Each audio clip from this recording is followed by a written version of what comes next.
Alright, it's Robert Dachenhausen, my informative student's choice speech for speech 1315. My 10-member audience, can you pan around real quick?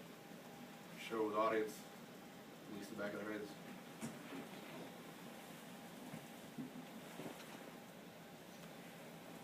Alright, general purpose, to inform. Alright, by the end of my speech, hopefully you'll be a little bit better off based on the training objectives the CTC offers, that we'll have a better understanding of some of the shortcomings that most of the training units endure while they're here.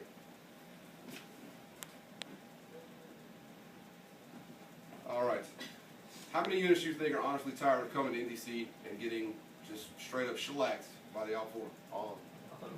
Exactly. I would agree. Alright, so the biggest things that they don't really concentrate on or even think about that is such a big, vital part of the planning process is their time management that they have to formulate a plan and execute that plan, or their rehearsals that they think are effective when briefing the plan so everybody can kind of understand.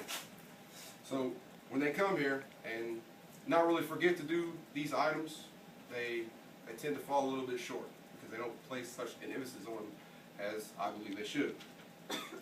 Alright, for credibility, everybody knows the NTC has been around since 1982. They've got 31 plus years of experience training every single mobile unit that comes through here in preparation for wherever the Army may send them. Combat, peacekeeping, humanitarian, whatever the case may be. So for the credibility step, it's vital. They got 31 years of nothing but experience.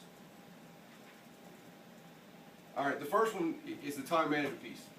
Everybody knows within 14 days of getting here to NTC, these guys are going to go through some sort of situational training exercise, sticks as we refer to. They're also going to go through a company and a battalion live fire. And then, from kind of front all the way to the end, they're going to fight an entire war in about 7 to 8 days. So 7 to 8 days is not a very long time for them to formulate an entire plan, brief that plan, rehearse that plan, and execute that plan. Because most of the units that we see come through here are strictly go, go, go, go, go, go. It's not the time that they do have is more often than not mismanaged. So with them mismanaging their time, as most of the lines of platoon training we see, it helps, or it really hinders the platoon level and sometimes the company level leadership with what they're given to work with. So by brigade sitting on an op order or not pitching it early enough or even shooting down the warning order, it hinders their time management process from battalion, which in return is going to affect the one down in company, all the way to platoon, to even the dismounts on the ground. So with the time management piece with those guys, we always preach the 1/3, 2/3 rule to include, because as we all know, the digital age, technically, everybody's saying right now, technically should be about 1/5 to the 4/5. So we should be able to formulate and issue that plan and give them a lot more time to complete their plan and rehearse, so everybody's up on the plan. The second biggest point that it doesn't have a whole lot of emphasis placed on it would be their rehearsals. Some guys really don't even understand what a rehearsal is there for. Alright? The biggest thing about rehearsals is it helps everybody. It's a visual process for them to kind of understand what the plan is for, how the plan is going to be executed, and what it should look like when it is executed. So by them not conducting proper rehearsals or not having the key personnel at the rehearsal that should be, it goes back into hindering them when it comes to the execution piece.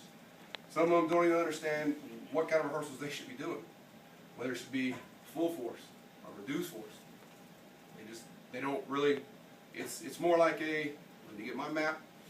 Map is a form of rehearsal, maybe not the most effective, but it doesn't help paint a clearest picture to say like a terrain mark or an actual full force or a mounted rehearsal. So by them just taking a look at what time is left after the plan is issued versus what time they can use for the rehearsals prior to execution timeline, that type of rehearsal will probably help paint a better picture for execution phase, so they can help understand where the shortcomings may or may not be. Okay?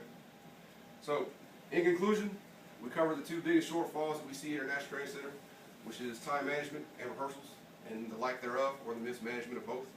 And just remember, the opposing force may be reduced to nothing more than battlefield litter by implementing these few things that we can help train them. Thank you.